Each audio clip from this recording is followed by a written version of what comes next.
Welcome. With that, we will call to order the August 17th, 2017 meeting of the Sacramento Area Flood Control Agency. Would the clerk please call the roll and establish a quorum?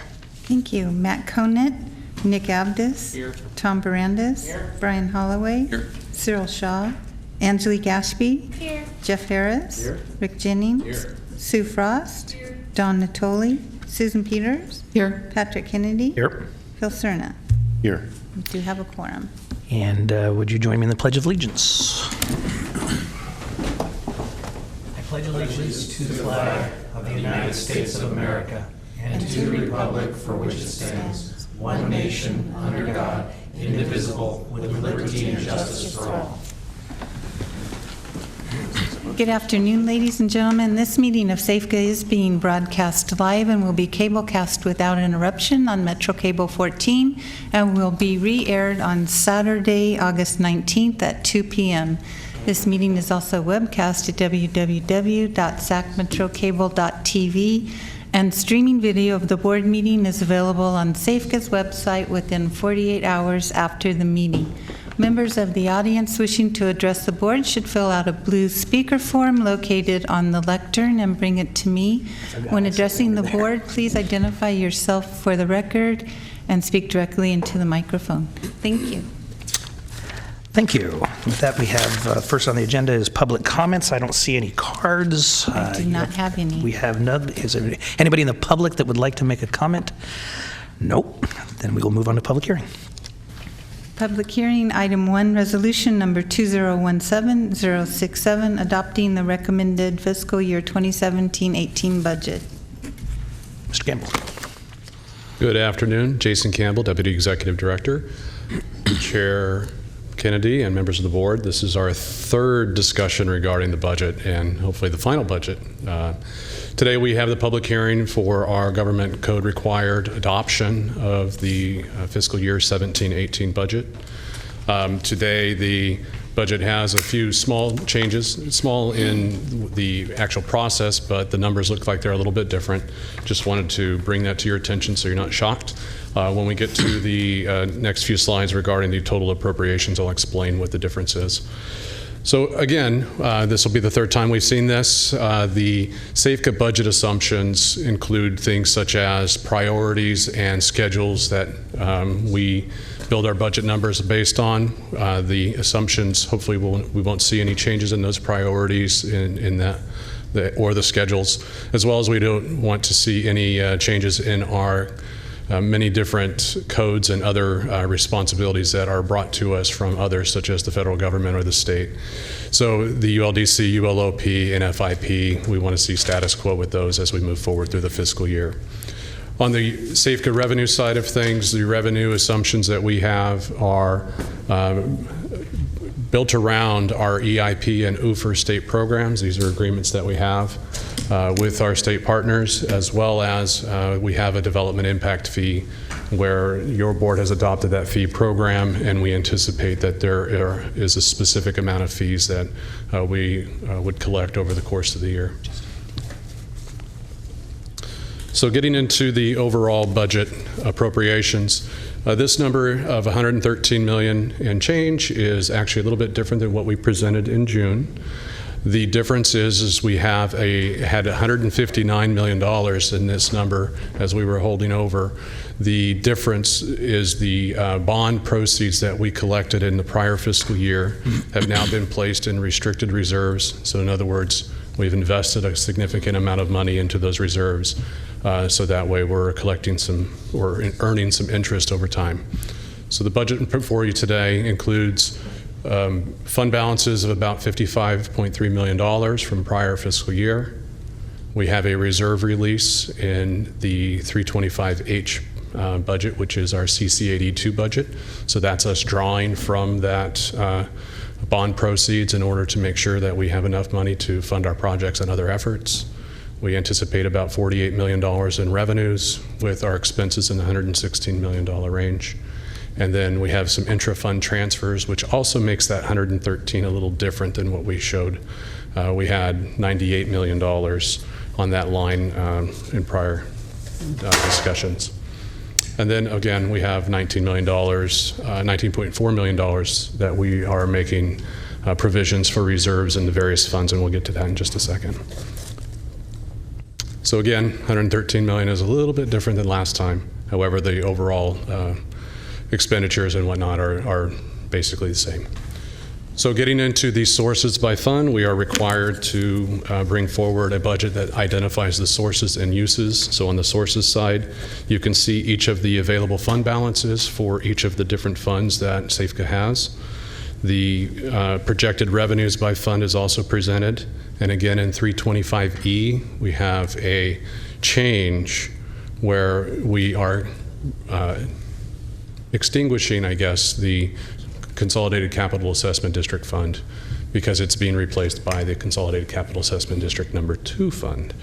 So the $8.3 million in fund balance and the $9.6 million in revenue, that is revenue that was recognized at the end of June. It's the assessment revenue from the final roll of CCAD, is now being transferred to 325H, which is the new CCAD 2 fund.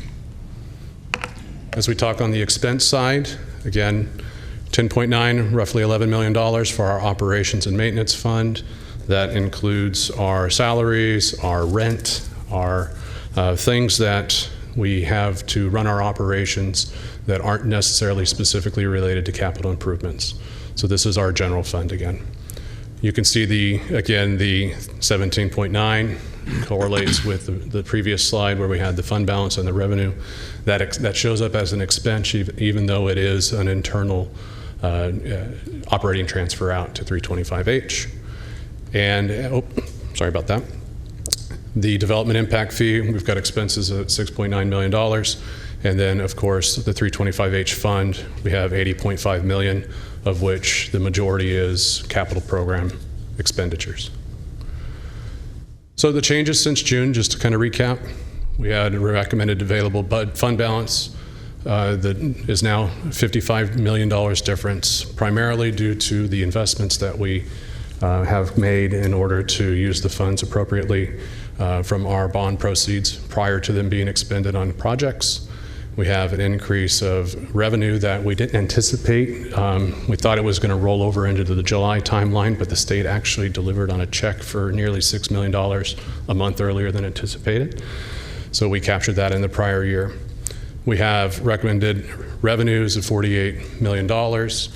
The net of that is $3.6 million. Again, we've got a couple of changes. One was the state revenue, the other is recognizing the final assessment revenue from CCAD. And then our recommended expenditures, again, we've got that 116 number with an increase of 17.9.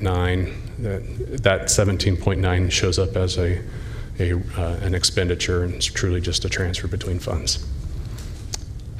So the primary function that we perform and where we see most of our expenditures is associated with capital programs. 325H, or the CCAD number 2 assessment district fund, is where most of those capital expenditures arrive. So we have budgeted $80.5 million, 4.4 services and supplies. That's ancillary things that are associated with the projects that can't be directly applied to those projects. Then we have other charges, the $3.6 million. That includes our contracts with the LMAs, whether it's RD 1000 or American River Flood Control, the city, the county, anybody that's doing the maintenance under agreement with SAFCA. And then we have our robust capital expenditure program, about $70.5 million. And again, the list has not changed from the previous 2 discussions. The list is still included in your board packet, and the budgets for each project are identified. Operating transfers was reduced to $2 million because we had a couple little changes between where the funding was coming from and to. So it's just a slight change, just moved to different lines. On the revenue side, $24 million is a reduction, and that's just recognizing the fact that we received the state UFR, Urban Flood Risk Reduction Program, contract revenues a month earlier than anticipated, so it's right on that cusp of the fiscal year change. So we went from $30 million to $24 million in anticipated revenue. Same pie chart, no changes. 70% of our work is obviously associated with the LAP program and the continued efforts in Natomas. And then we have our Sacramento River East Levee LAP program, the Folsom Dam work, and a number of smaller capital program related work taking place. I haven't paused to ask if there are any questions to this point. Any questions? All right. Don't appear to be. Moving on. So, significant issues to consider. Same story. Our funding partners are our wild card. Our funding partners have been good to us. However, the forecast is always somewhat skeptical. So we are very conservative, and we want to make sure that we're maintaining those relationships and working with our funding partners to continue bringing forward the partnership numbers that can make us actually deliver our projects. We are required by code to also provide you with a budget calendar. So this is the first time you're seeing this full calendar. This should cover, you can see the highlighted section there is our August 17th date for our public hearing, and we will see you again for the next round. We've got a few quarterly updates, but we'll see you for the fiscal year 18-19 budget, planning ahead already. We'll be here back in May. Again, I want to thank the Finance Committee for their first meeting in May, on the first week of May. And I want to thank your board for the input and other dialogues that we've had in regards to our funding strategies, and it allows us to pull this together. And then I need to also thank staff for pulling this entire budget together and tolerating our needs to get everything just right. So with that, we have a public hearing to perform, and if you have any other questions, please. Okay, any questions? All right, I will open up the public hearing. Is there anyone in the public that would like to make a comment, question? Being none, close the public hearing. Is there a motion? Second. Moved by Director Holloway, second by Vice Chair Avdis. All those in favor? Aye. Opposed? Abstained? Thank you. Thank you. The next item is closed session, Government Code 54956.9, consultation with agency counsel regarding anticipated litigation, one case, and the directors will recess to hearing room 2. With that, we will recess to hearing room 2.